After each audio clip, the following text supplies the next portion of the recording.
Sacred Shoulders of a Man by Kateb Nuri Alam Shunnah. There are truths about love that can't be taught in schools, shouted from pulpits, or bought in books. They come softly through lived experience, through silence, through moments when life humbles you.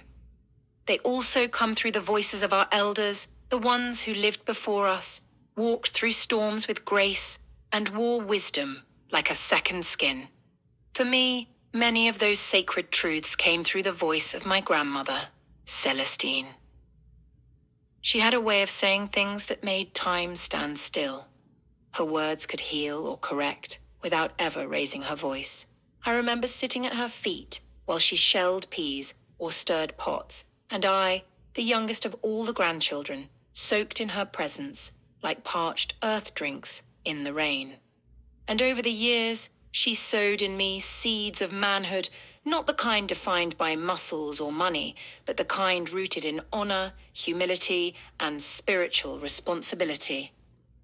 "Baby," she would say, "a real man don't just show up when it's easy. He stays when it's hard. He ain't loud, but you feel his presence like a steady breeze." And now, years later, those words echo every time I feel tempted to love halfway. Every time I see the world's version of manhood pulling men away from the sacred role they were born to fulfill. Being a man in a relationship isn't about ruling. It's about reverencing. It's not about providing every luxury. It's about providing safety, stillness, and strength.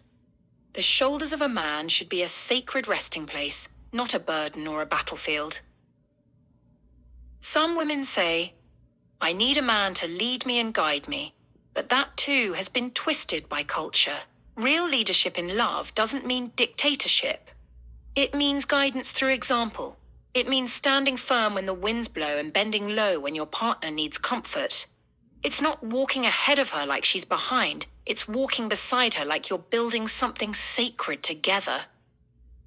My grandmother taught me that. She'd say, "A man who knows where his strength come from don't need to control nobody. He ain't moved by ego, he's moved by purpose." And she would remind me often, "You better make sure your heart is clean before you hold somebody else's eyes in your hands." And let me be honest, too many people now treat relationships like transactions. Some women have been taught that a man is supposed to be an ATM, to give them everything they ask for. And some men, trying to prove their worth through money, exhaust themselves chasing a validation that can never be bought. But a relationship is more than money.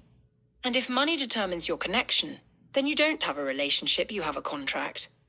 I've heard women say, "Love don't pay the bills," and I get it, life costs. But that statement, if left unchecked, becomes poison. It reduces love to currency. It turns companionship into commerce. If you are in that mindset, you must pause and readjust your perception. Because real love, true love, does something that money never can. It nourishes the soul. It anchors you during storms. It cannot be drowned. It cannot be broken by situations or shattered by circumstances. When love is rooted in the Creator's will, it becomes a force stronger than fear and deeper than need. It shows up when there's no money. It holds firm when the walls are closing in. It whispers peace when the world is loud. Celestine used to tell me, "Love don't leave when the pockets get empty. Love don't quit when life gets ugly. If it's real, it stays, it prays, and it works." That kind of love, spiritual love, is rare, but it's what we were created for. If a woman truly loves a man with all her heart, unconditionally, she will stand by his side no matter the weather, no matter the time. Her love won't come with punishment or ultimatums. She won't offer him cold shoulders when he's cold inside. Instead, she becomes his warmth. She lifts him up. She prays over him when he forgets how to pray for himself. She weathers the storm no matter how bad the winds are, because when love is real, it doesn't run at roots. It doesn't judge, it joins. It doesn't waver. It wraps itself around the soul of the one it loves and says, "I'm here, still." So what is the role of a man in this sacred dance? A man is called to be more than a provider. He must be a protector of peace. He's called to be a spiritual guardian, a soul supporter, a place where a woman can exhale and not explain. He is not just to give, he is to give intentionally. His words should carry healing.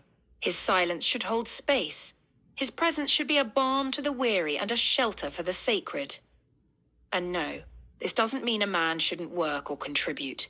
But if all he brings is a paycheck and not purpose, then something divine is missing.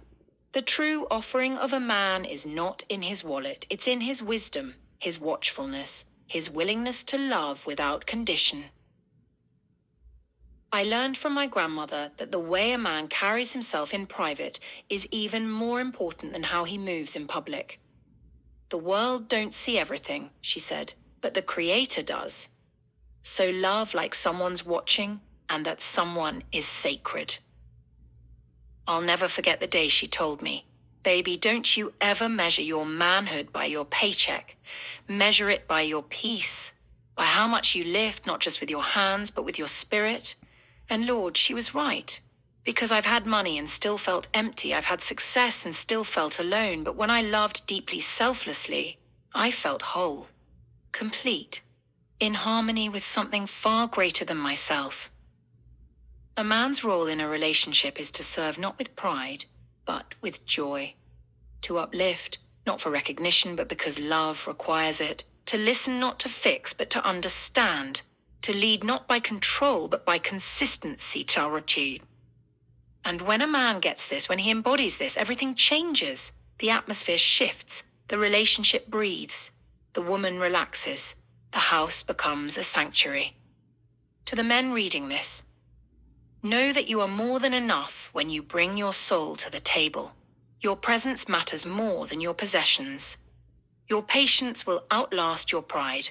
And your spiritual grounding is what will keep your relationship rooted when life tries to pull it apart. And to the women, don't seek a man to carry your weight alone. Seek a man who will carry it with you, who sees you, hears you, cherishes your growth. A man who honors your body, yes, but also your brilliance, your softness, your sacredness. Love is not about perfection, it's about presence. It's about showing up daily with a heart wide open, ready to water what was planted, ready to tend what's been bruised, and ready to grow what the Creator placed between you. As my grandmother Celestine said, "If love ain't strong enough to survive the drought, then it wasn't real water to begin with." And in this life, we need living water. Love that flows from source.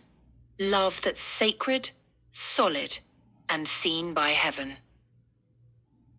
A man's shoulders are sacred not because they're broad, but because they were made to carry legacy. And when he loves with intention, with truth, with spirit, he doesn't just become a good partner. He becomes a home. Kateb Nuri Alam Shunna.